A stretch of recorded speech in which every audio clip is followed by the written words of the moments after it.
आए आज हम तुमको बकरा खिलाएंगे और ये कराएंगे, तो इनको बकरे खिलाने के आड़ में और या मुर्गा खिलाने के आड़ पे ये ऐसी चीज़ें, ये सारी चीज़ें खिलाने के आड़ पे कितनों को मारा गया दोस्तों। तब उसमें पकौड़ी पूरी वगैरह सब बनता था। तो दोस्तों ये हमारा चलन था। तो आज तो दोस्तों आज तो नॉर्मल है, आज तो जब मन कर रहा है जिसका मन कर रहा है। मैं ऐसे नहीं कि असत्य बोल रहा हूँ दोस्तों, ये सत्य वचन है। और दोस्तों अगर आपको लग रहा हो कि हेमचू पहाड़ी ऐसी बोल रहा है, तो आप अपने पहाड़ों के रीति रिवाज जरा मतलब घरों में जाके मना कर देता है कि इसको पानी मत, और बाई चांस उसकी मृत्यु हो जाती है तो वो उसकी आत्मा जब आती है तो वो उस टाइम पर खिचड़ी और ये सारी तुम पानी पिला दो, मेरा गला सूख रहा है और मेरा गला सूख, क्योंकि वो उसी लम्हे को जीता है। बकरा ही दे दो मेरे को, बकरा चाहिए मेरे को, बकरा चाहिए मेरे को, बकरा चाहिए और हमें बकरा चाहिए, हमें बकरा चाहिए, बकरा चाहिए करके तो ये बकरे के पीछे पड़ जाते थे। कि महिलाओं ने दोस्तों इतने अत्याचार झेले, इतने अत्याचार झेले हैं पुरुषों के दोस्तों। आज अगर वो स्वतंत्र होकर घूम रही हैं, वो मान सम्मान और इज्जत से रहने का पूरा अधिकार दिया। और आज दोस्तों इतने लोग आए दोस्तों, बाबा लोग, और इतने लोगों ने दोस्तों ऐसा तंत्र बनाया कि औरत को क्या बना दिया, पाँव की जूती बना दिया। इतना घृणादायक सब लोगों के पीठ में छुरा घोंपकर उनके सामने खड़े होने में तुम्हें थोड़ी भी लज्जा नहीं आई। अगर तलवार की नोक पर या एटम बॉम्ब के डर से कोई हमारे देश को झुकाना चाहे, दबाना चाहे। उत्तराखंड घुमूलो क्या टिहरी क्या मुनशारी, उत्तराखंड घुमूलो क्या टिहरी क्या मुनशारी। हाचू हाचू हाचू हम पहाड़ी नीचू। हेलो दोस्तों, आप सबका स्वागत है आपके अपने चैनल में दोस्तों हेमचू पहाड़ी में। और दोस्तों यदि आप लोगों को मेरी कहानियाँ अच्छी लगती हैं और लगता है कि आपको हाँ यार हमारी संस्कृतियों के बारे में हमें जानकारी मिल रही है और देश प्रदेश में हम इसका प्रचार करें, सारी चीज़ों को फैलाएं, तो दोस्तों जो घरों में हमारे जो उत्तराखंड में जो डंगरिये नए अवतारित हो रहे हैं और उनको ज्ञान की ज़रूरत है, वो इधर उधर कोई मतलब घर के लोग भी उनको ये ज्ञान नहीं दे पाते हैं कि अपने देवी देवताओं के बारे में। क्योंकि दोस्तों हमारे जो पूर्वजों के पास ज्ञान था वो उन्होंने किसी के साथ शेयर करा नहीं, तो वो ज्ञान सारा लुप्त कर दिया। तो दोस्तों तो एक दूसरे की मदद हमें करके दोस्तों ये ज्ञान को बढ़ाना है। और ज्ञान को बढ़ाने के बाद दोस्तों जो ठग विद्याएं चल रही हैं, और कोई कह रहा मैं सारी विद्याएं कर लेंगे, कर दूँगा, कर दूँगा, ऐसा कर देंगे, तो वो गलत विद्याओं को हमने रोकना है। और उत्तराखंड दोस्तों देवभूमि के नाम से प्रसिद्ध है, विख्यात है पूरे विश्व में। तो हम क्यों ना उस कार्य को करें और हमारे उत्तराखंड को वाकई में देवभूमि इसलिए कहा जाता है, तो वो शक्तियाँ दोबारा से हमारी प्रकट होंगी। तो मैं आशा करता हूँ इसी उद्देश्य के साथ।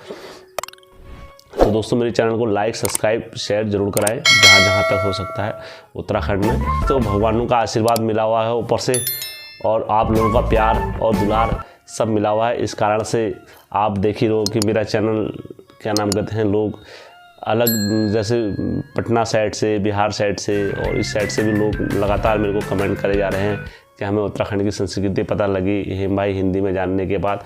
आप मेरे कल के उसमें मैसेज में भी देखना। तो दोस्तों मैं उन सबका धन्यवाद करना चाहूँगा जो अन्य लोग भी मुझे देख रहे हैं, और जो पहाड़ी तो देख ही रहे हैं, पहाड़ी भाई तो देख ही रहे हैं, जो अदर स्टेट से भी मुझे देख रहे हैं, मैं उन सबका कोटि कोटि धन्यवाद करना चाहूँगा इस दास को अपना प्यार देने के लिए और दुलार देने के लिए। हेम तत्पर आपकी सेवा में हाजिर है और हमेशा रहेगा दोस्तों। तो दोस्तों मैं आज की जो कहानी स्टार्ट करता हूँ। मेरे एक सब्सक्राइबर हैं जिनका नाम अभिषेक जी है। तो अभिषेक जी ने मुझसे क्या नाम कहते हैं, पहले उनकी कथा मांगी थी, पठान देवता की कथा मांगी थी कि हमें पठान देवता की कथा वगैरह सुना दो। तो मैंने इनकार कर दिया था। मैंने कहा हमारे उसमें चैनल में अभी कोई मेरे पास ऐसी कथा वगैरह नहीं है, और क्या नाम कहते हैं मैं इसलिए आपसे हाथ जोड़ के माफ़ी चाह रहा हूँ। तो उन्होंने कहा भैया एक वो रिक्वेस्ट है हमारी, क्या नाम कहते हैं मेरे कहने पर एक वीडियो तो बना दो। ये जो मसाण को खिचड़ी दे और ये मुर्गा वगैरह बलि देने का ये परंपरा कैसे चालू हुई, क्या हुआ, इसमें सर थोड़ा प्रकाश डाल दीजिए हमें। और उसके बाद मैंने कहा चलो ठीक है, मैं इसमें आपको वीडियो जल्द से जल्द प्रोवाइड करूँगा। तो मैंने इसलिए सारी वीडियो रोक के तो पहले इनकी वीडियो संज्ञान में ली है। तो मैं आशा करता हूँ आपको जब आपकी जानकारी मिलेगी तो मेरे चैनल को लाइक सब्सक्राइब शेयर जरूर कराना। जैसे ईमानदारी के साथ हम काम कर रहे हैं अपने चैनल पर आप लोगों के लिए, तो दोस्तों आपका भी फ़र्ज़ बनता है कि आप भी हमारे चैनल को लाइक सब्सक्राइब शेयर जरूर कराएँ ईमानदारी के साथ। सीधा कहानी स्टार्ट करता हूँ। दोस्तों जो पहले क्या हुआ करता था, हमारा उत्तराखंड था, तो उस वक्त क्या हुआ, उत्तराखंड में चलन आया एक, जैसे हम देखो दोस्तों, हम अगर सर्वगुण संपन्न होते ना तो हमें आज भी अगर भारत सर्वगुण संपन्न है तो नहीं है, क्योंकि बहुत सारी चीज़ें ऐसी होती हैं कि हमें विदेश से मंगाने पड़ती हैं यातायात के साधनों के कारण। जैसे पेट्रोल हो गया, बहुत आदि चीज़ें हमारे, जैसे अनाज ख़त्म हो जाता है, प्याज ख़त्म हो जाती है, तो हम निर्यात भी करते हैं और आयात भी करते हैं देश विदेश से। तो उसी टाइम पर जब हमारे जो राजा हुआ करते थे उस टाइम पर, तो उस टाइम पर क्योंकि लोकतंत्र नहीं था, राजतंत्र था। अब क्या है, अब लोकतंत्र है, क्योंकि अब सारे लोकतंत्र के कारण चलता है। तो दोस्तों अब लोग क्या क्या बोलते हैं, क्या क्या नहीं बोलते हैं, मैं आपको इसमें स्पष्ट करके दिखाऊंगा और तथ्य प्रमाणों के साथ कि कैसा उस काल में था और क्या अब सुरक्षित है इंसान या उस काल में सुरक्षित था। और मैं बताऊंगा ये चलन कहाँ से चालू हुआ, खिचड़ी का चलन और ये भभूति का चलन, ये मसाण का चलन, ये मसाण पूछ देंगे या भूत पूछ देंगे, कैसे ये हुआ, तो मैं सारे चलन के बारे में आपको बताऊंगा, ठीक है। तो दोस्तों उस काल में क्या हुआ करता था, जब ये सारी चीज़ें हमारे जो राजा हुआ करते थे, जैसे कत्यूरी राजवंश को ले लो, चंद्रवंशियों को ले लो, तो ये अपने राज्य को चलाने के लिए, जैसे दोस्तों आपसी परिवार की लड़ाई थी, तो होता ही है जैसे कोई भाई भाई होते हैं सके आपस में दोस्तों, तो अगर उन दोनों में लड़ाई हो जाती है तो वो अपने भाई की सहायता ना लेते हुए बाहर से सहायता लेने लग जाते हैं कि यार तुम हमारी ये सहायता कर दो, हम तुम्हें ये निर्यात कर देते हैं, तुम्हें हम ये कर देते हैं।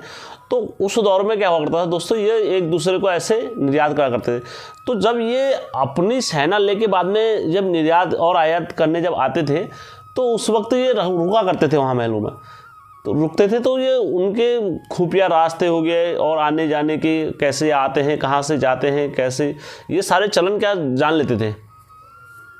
तो उसके बाद ये चलन में जाते थे, ये फिर अपने राजाओं से इनका क्या होती थी, सांठगांठ हो जाती थी कि हम तुम्हें ऐसा देंगे। और ये नीचे से क्या होते थे, अकबर हो गया, ये सारे लोग मुस्लिम राजा और शासक वगैरह आया करते थे उस टाइम पर उत्तराखंड। बादशाह की नेक नियति का सबूत नहीं मानेंगे। दीन इलाही अकबर के अहंकार का उपज है, ईश्वर समझ बैठा है अपने आप को। तो जब ये उत्तराखंड में आया करते थे तो इन्होंने उस टाइम पर दोस्तों, हमारा उत्तराखंड में क्या होता था, जैसे उत्तराखंड में क्या दोस्तों, उस टाइम पर पूरे भारत में ये चलन था कि खाने पीने की दिक्कत पड़ जाती थी दोस्तों।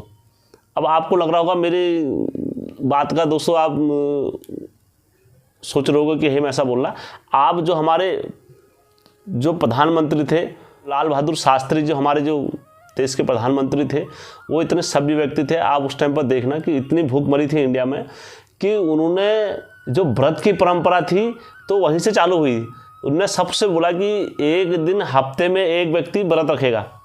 अगर तलवार की नोक पर या एटम बॉम्ब के डर से कोई हमारे देश को झुकाना चाहे, दबाना चाहे, ये देश हमारा दबने वाला नहीं। तो एक सरकार के नाते हमारा क्या जवाब हो सकता है सिवाय एक दिन सबको भूखा रहना है, तो उससे कितना अनाज बचेगा तो आप ये तय कर लो। तो सभी ने अपनाया तो काफ़ी अनाज बचा। तो उस टाइम पर जो विदेश से अनाज मंगाया गया था, तो दोस्तों वो मतलब जो घोड़े वगैरह ये खाते थे, घास वगैरह खाते थे, तो वो अनाज को हमको दिया गया दोस्तों, इंडिया वालों को। उस टाइम पर जब इंडिया वालों को दिया गया तो, और वहाँ से उन्होंने बोला, विदेश वालों ने कमेंट भी मारा कि यार हमारा दोस्तों, ऐसा नहीं कि हम ऐसे बोल रहा, मनगढ़ंत नहीं बोल रहा दोस्तों। आप देख लेना लाल बहादुर शास्त्री जी और इनका देख लेना, जो उस टाइम पर हमारे राजा बने, तो उन्होंने ये बोला कि क्या नाम कहते हैं, यार जो हमारे यहाँ अनाज घोड़े वगैरह खाते हैं, तो ऐसे तो इंडिया वालों को हम देते हैं। ऐसी इतनी बड़ी बात वहाँ से बोली, व्यक्ति भूखा रहेगा। तो दोस्तों ये उस वक्त आ गई थी कंडीशन जब लोकतांत्रिक अधिकार हो गया था पूरा, लगा लो दोस्तों। सबने इनका सम्मान करा। सम्मान करने के बाद एक दिन व्रत, और तो दोस्तों ये चलन में आ गया। फिर धीरे धीरे धीरे धीरे व्रत में एक दिन तुम भूखे रहो, एक दिन तुम भूखे रहो, एक दिन तुम भूखे रहो। तो ये व्रत की परंपरा भी मतलब वहाँ से स्टार्ट होती है दोस्तों। अब ग्रंथों में तो हमारे दिया ही हुआ है दोस्तों, लेकिन मूल रूप से जो मतलब बोला गया है, जो हमारे नास्तिक भाई लोग वगैरह जो बोलते हैं, ये वहाँ से मतलब ये चलन में लाया गया है दोस्तों। बाकी हमारे ग्रंथों में तो पहले से ही है इसका, क्या व्रत कथा कर लो, ये व्रत कथा कर लो, ये मिलता है ग्रंथों में हमारे। लेकिन उस दिन से इंडिया में ये लागू हो गया कि यार एक दिन तुम भूखे रहोगे, एक दिन तुम भूखे रहोगे। तो उस वक्त दोस्तों इतनी भूखमरी थी। तो आप इसका देख लो दोस्तों कैसा रहा होगा। फिर बाद में जब राजतंत्र था, तो अपने राज्य को चलाने के लिए लोग कैसे षड्यंत्र करते थे। राजतंत्र अपने ही आपस में अपने भाई को मरा देते थे कि यार मैं राज्य करूँगा और मैं अपने भाई को मरा दूँ या इसको मरा दूँ। तो राजतंत्र शुरू से ही चला हुआ आया था दोस्तों। अब दोस्तों उस वक्त क्या करते थे लोगों के, क्या करते थे हमारे उधर उत्तराखंड में क्या करते थे, बकरियां और ढपरे और ये सारा पालने का चलन था। जैसे बकरियां हो गया, खाड़ू हो गया, चौसिंगिया हो गया, तो ये भेड़ हो गया, ये सारी चीज़ें पालने का चलन था। तो उस टाइम पर अपना लोग जीवन व्यापन करते थे। दिन भर जैसे नदियों में चले जाते थे, दिन भर वहाँ मच्छी मारी गाड़ गधेरे में, और मच्छी लेके आए तो दोस्तों शाम को मच्छी खाई, और या शाम को एक बकरा काटा, बकरा काट दिया। तो दोस्तों जब मुस्लिम शासक वगैरह जब आए करते थे उधर से नीचे से, तो कई मतलब स्त्रियों को हमारा छेड़ा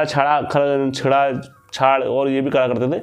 तो कई शासक खाने के चक्कर में मरे भी थे दोस्तों, कि यार आए आज हम तुमको बकरा खिलाएंगे और ये कराएंगे, तो इनको बकरे खिलाने के आड़ में और या मुर्गा खिलाने के आड़ पे या ऐसी चीज़ें, ये सारी चीज़ें खिलाने के आड़ पे कितनों को मारा गया दोस्तों। कितने मुस्लिम शासकों को मारा गया है उत्तराखंड में, कितने को गाड़ फेंका गया, कि जो गधेरे फेंका गया। जब इनके छेड़छाड़ के किस्से वगैरह आए तो कई मतलब मारे भी। जैसे मैंने आपको बीच में कुड़खेत जी की शैतान की कहानी बताई थी। तो दोस्तों वैसी प्रक्रिया है, ये आते थे व्यापार करने आते थे कि यार हम ऐसा करेंगे ऐसा करेंगे। बाद में हमारे उत्तराखंड और जो भी हमारी स्त्रियाँ थे उनके साथ चलन में छेड़छाड़ के आरोप में कितने मारे जाते थे, कितने जब एकत्र हो जाते थे तो कई लोग मार भी देते थे, राजा लोग और कई लोग एकत्र। तो ये फिर क्या होते थे, भूत कहे आए थे। अब दोस्तों उस वक्त चलन में क्या हुआ करता था, आदमी काहे के लिए मरता था, खाने के लिए मरता था। आज तो हमारे लिए आप तो देखो दोस्तों, आज तो हम भगवान की दुआ से कमा रहे हैं हमारे, आज हम हर दिन त्यौहार बना सकते हैं। जब मेरा मन खाने को हो गया तो तब मैं वो बना दूंगा, पूरी बना दूंगा, पकौड़ी जब खाने को मन कर रहा तब। लेकिन नहीं दोस्तों, उस वक्त क्या करता था आदमी, 5 रुपए की दिहाड़ी कमाता था तो वो आदमी के त्यौहार में ही लग जाता था। पहाड़ियों के त्यौहार ऐसे तो 10-15 बैसाख आ गई, चैत आ गया, फागुन आ गया, जेठ आ गया, आषाढ़ आ गया, फूलदेही आ गई, छम्मादेही आ गई, तो इस टाइप से बनाते थे। तो उस वक्त हर 2 महीने में क्या होता था, तो आदमी अपने ये साधनों में लगाता था। जैसे तेल लेकर आएगा और पूरी आटा, तो ये उसी त्यौहार में बनते थे सारे साधन। जब ये त्यौहार में सारे साधन बनते थे तो वहाँ से अब जैसे लोग आदमी 2 महीने के लिए इंतजार करता था, तब उसमें पकौड़ी पूरी वगैरह सब बनता था। तो दोस्तों ये हमारा चलन था। तो आज तो दोस्तों आज तो नॉर्मल है, आज तो जब मन कर रहा है जिसका मन कर रहा है। मैं ऐसे नहीं कि असत्य बोल रहा हूँ दोस्तों, ये सत्य वचन है। और दोस्तों अगर आपको लग रहा हो कि हेमचू पहाड़ी ऐसी बोल रहा है, तो आप अपने पहाड़ों के रीति रिवाज जरा मतलब घरों में जाके और जान लेना। क्योंकि दोस्तों आज आपको ऐसे लग रहा होगा, लेकिन जो आपके पूर्वज लोग होंगे वो आपको बता देंगे कि यार हाँ यार ये बात सही कह रहा है। तो चलन में ये आ गया था दोस्तों। अब आदमी अधिकतर कैसे मरता था दोस्तों, खाने के लिए मर जाता था। कि यार तुम जैसे मेरे से बोला कि यार चल आ जाओ यार, तुम आ जाओ हमारे वहाँ आ जाओ और तुम्हें आज हम मुर्गा खिलाएंगे और दारू पिलाएंगे, और दोस्तों मांस मदिरा का दौर था उस टाइम पर, तुम्हें हम ये खिलाएंगे आज। तो ये ले जाके क्या करते थे, मार देते थे दोस्तों, जैसे मार दिया। अब दोस्तों जब खाने के लिए आदमी मरता था उस वक्त दोस्तों दौर था एक, जिसको मरते वक्त जिस चीज़ के लिए मरा रहता है तो उसको ज़िंदगी भर वही रिटर्न रहती है। जैसे कोई आदमी हॉस्पिटल में मरा है तो उसको पानी के लिए बोला जाता है, जब डॉक्टर मना कर देता है कि इसको पानी मत, और बाई चांस उसकी मृत्यु हो जाती है तो वो उसकी आत्मा जब आती है तो वो उस टाइम पर खिचड़ी और ये सारी चीज़ें नहीं मांगती। वो क्या मांगती है कि मुझे तुम पानी पिला दो, मेरा गला सूख रहा है और मेरा गला सूख, क्योंकि वो उसी लम्हे को जीता है, वो उसका आखिरी लम्हा था जिंदगी का, और वो आखिरी शब्द थे, उसके बोल थे, तो वही उसके दिमाग में रिपीट होते हैं आत्मा को। बाकी वो सब भूल जाता है कि यार मैंने कितना खाया, कितना पिया, कितना वो करा, केवल उसके दिमाग में माइंड में वही रीड होता है कि यार मेरे को कोई पानी पिला दो, मेरा गला सूख रहा है, मेरे को पानी पानी। जब भी वो आत्मा आती है, जितने बार भी वो आत्मा आती है, तो उसी लम्हे को याद करके और वो कर। तो उसी टाइम पर जब ये मरे थे, मशाण और भूत वगैरह जो मरे थे, तो दोस्तों ये क्या करते थे, बकरा ही दे दो मेरे को, बकरा चाहिए मेरे को, बकरा चाहिए मेरे को, बकरा चाहिए, और हमें बकरा चाहिए, हमें बकरा चाहिए, बकरा चाहिए करके तो ये बकरे के पीछे पड़ जाते थे। और जैसे मुर्गा चाहिए तो आदमी क्या करता था, तो हमारे पूर्वज लोग फिर क्या करते थे, जैसे बुलाते थे तो ये जैसे तांत्रिक इनको बुलाते थे और जिसको जैसी शांति कर देते थे उसकी, जैसे मैंने कुछ भी वो आत्मा की शांति हो गई कि यार मेरे को ये चाहिए, उसको वो मिल जाता था तो वो शांत हो जाते थे। अब जैसे कोई भूत कहीं मर जाता है उसको पानी मिल जाता था तो वो शांत हो जाता फिर। तो वैसे वो मसाण को शांत करने के लिए जो बकरा खा रहा है तो उसको मसाण बोल दिया, उनने मसाण बोला।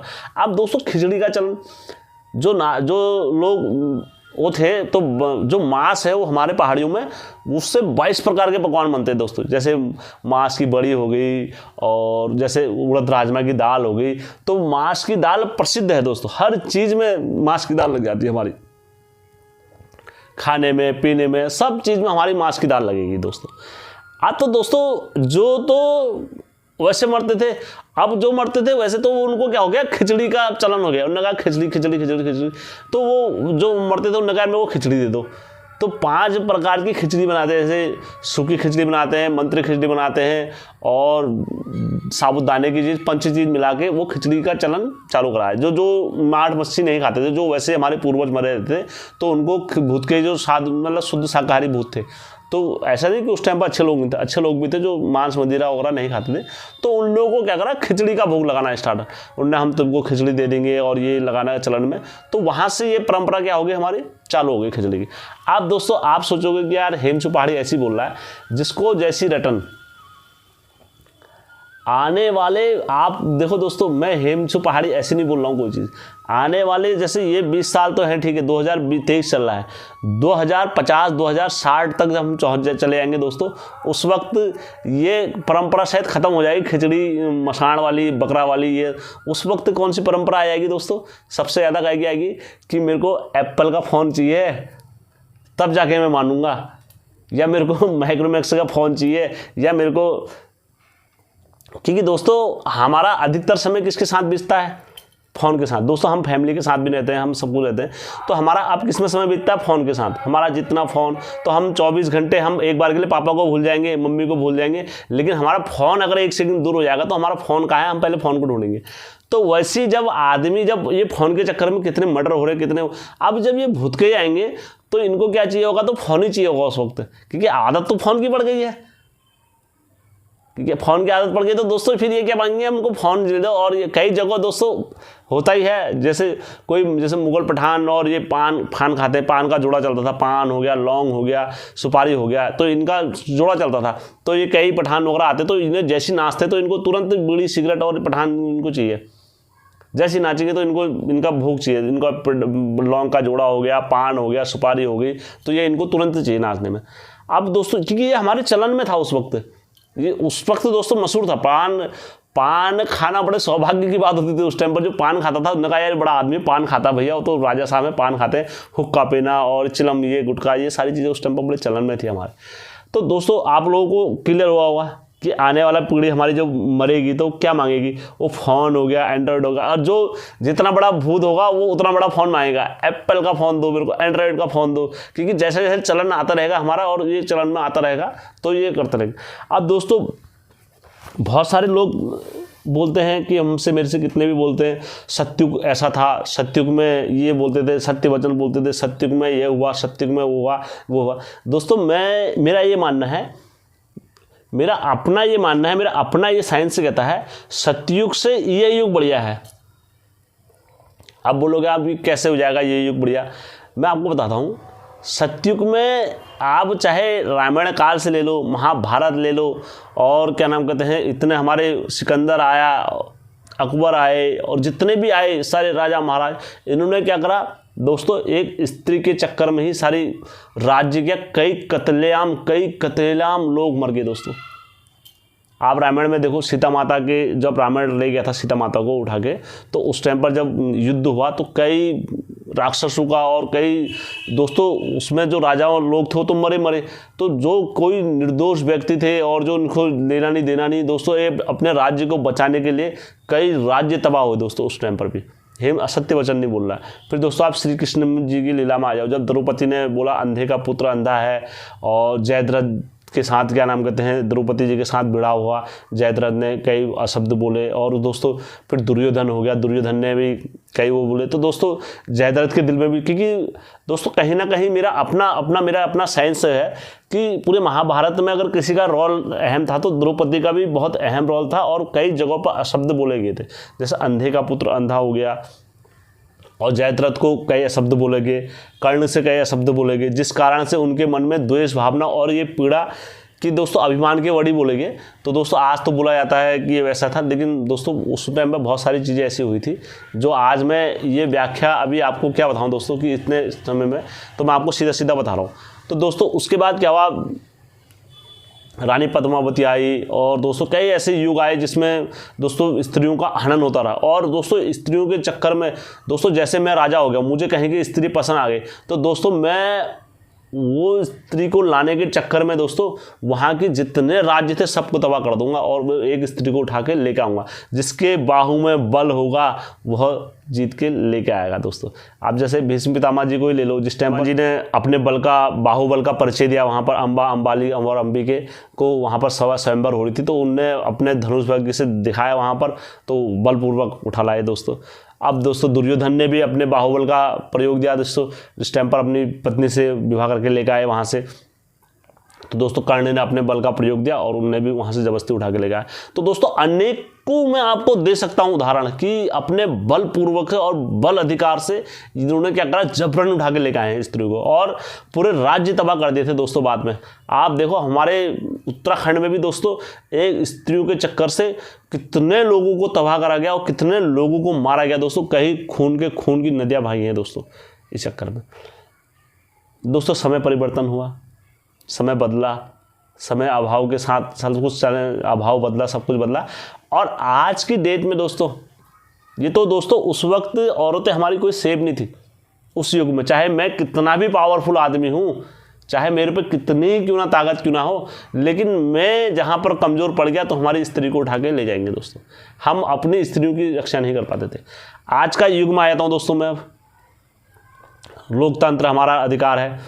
मैं पहले तो सबसे बड़े अंबेडकर जी को चाहता हूँ, सच नमन करना चाहता हूँ, दिल से नमन करना चाहता हूँ जो उनने ऐसा कानून बनाया स्त्रियों के लिए और माताओं और बहनों के लिए दोस्तों।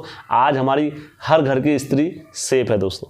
जैसे हमारे अब मोदी जी सरकार ने जिन्हें अभी एक 3 तलाक का जब वो करा तो उसमें जितनी भी हो मोमडन स्त्रियां अब एक सेफ दायरे में आ गई हैं। और आज अगर कोर्ट में तुम जाओगे तो दोस्तों ये सारी परंपरा नहीं चलती है वहाँ पर, हमारा ये जिहाब में है क्योंकि उस टाइम पर कानून ही चलता है। तो ऐसी हमारे बाबा साहब अम्बेडकर जी ने ऐसे कई कानून बनाए हैं और ऐसे कानून बनाए कि स्त्रियों के हित में दोस्तों आज हमारी माताएं बहनें अपने घरों से दोस्तों अगर उनके पसंद का लड़का नहीं है तो घर के माता पिता भी उनकी मर्जी से शादी नहीं करा सकते हैं।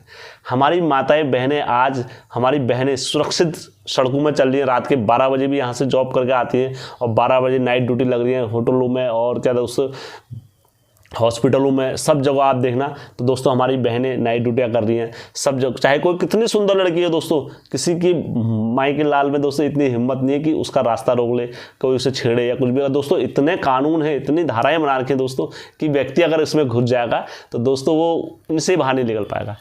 तो इसलिए ऐसे बाबा भीम साहब अम्बेडकर जी का दोस्तों आज हमने शर्म आनी चाहिए कि हमने उन्हें आज जातिवाद में बात दे दी। इंसान ब्राह्मण क्यों है, कुछ इंसान हरिजन क्यों है, एक की इतनी इज्जत क्यों है, एक की इतनी जिल। यार वो हमारे जाति थे या हमारे वो कास्ट के हैं या हमारे वो कास्ट के नहीं दोस्तों। जब कानून बना था और जिस टाइम पर कानून बनाया था दोस्तों उस टाइम पर कभी ये भेदभाव नहीं था। आज मजदूरों के लिए कानून बनाया उनने और श्रम कानून का निर्माण करा दोस्तों। ऐसे तथ्य मैं प्रमाण कर दूंगा, कितने तथ्य प्रमाण कर दूंगा बाबा भीम साहब। आज हमें शर्म आने चाहिए कि आज हम लोग बोलते हैं कि यार ये तो वाल्मीकि जी उस कास्ट के हैं ये लोग बनाएंगे या बाबा भीमराव अंबेडकर इस कास्ट के हैं हम वो बनाएंगे दोस्तों, नहीं। तो दोस्तों हमें सत नमन करना चाहिए ऐसे राजा बाबा भीमराव अंबेडकर जी को कि आज हमारी माताएं और बहनें और जितने हमारे भाई हैं सके बंधु जो भी हैं दोस्तों अपने नियम धर्म पर चल रहे हैं। और आज की डेट में हमारी माताएं बहनें स्त्रियां सब सेफ हैं दोस्तों घरों में। जब मन आ रहा है दोस्तों, जब जो मन आ रहा है, जो जैसा आ रहा है दोस्तों वो ऐसा कर रहे हैं। नहीं तो दोस्तों सतयुग में पाँव की जूती बोला जाता था, पाँव की जूतियां हैं दोस्तों। मैं अभी आपको जब राजा हरिश्चंद्र की कहानी सुनाऊंगा और जब मामा शकुनी सैम राजा की जब कहानी लेके आऊँगा तो दोस्तों कहाँ महाबली भीम 80 वर्ष के थे और माता प्योला 16-18 साल की थी दोस्तों, इनकी शादी करा दी थी दोस्तों। अब देखो दोस्तों क्या उस वक्त क्या जायज़ था दोस्तों, आज की डेट में कर दे कोई ऐसे।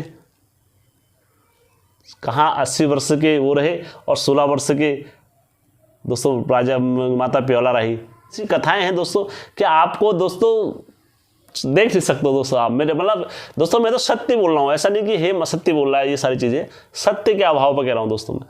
तो आज हमारी बहन से या हमारी माता से किसी से भी कोई दोस्तों बोल दे कि यार तुम्हारा बच्चा 80 वर्ष का है और तुम शादी कर लो इससे, नहीं दोस्तों, कभी नहीं हो सकता दोस्तों। हो सकता है कोई लड़की नहीं मानेगी दोस्तों, जब तक उसके पसंद का लड़का ना हो और जब तक उसकी पसंद की इच्छा ना हो, उसकी लड़की की मर्जी ना हो। तो दोस्तों ऐसे कानून हमें आज हमारे कलयुग में मिले हुए हैं। तो हमारी बहनें स्वतंत्र होकर घूम रही हैं और नारी युग है। तो बोला जाता था दोस्तों, उस टाइम पर बोला जाता था कि कलयुग आएगा तो लड़कियों का राज आएगा, ऐसा बोला ये बोला। दोस्तों ऐसा कुछ नहीं है दोस्तों, सत्य में जयती, सत्य की हमेशा जीत होती है।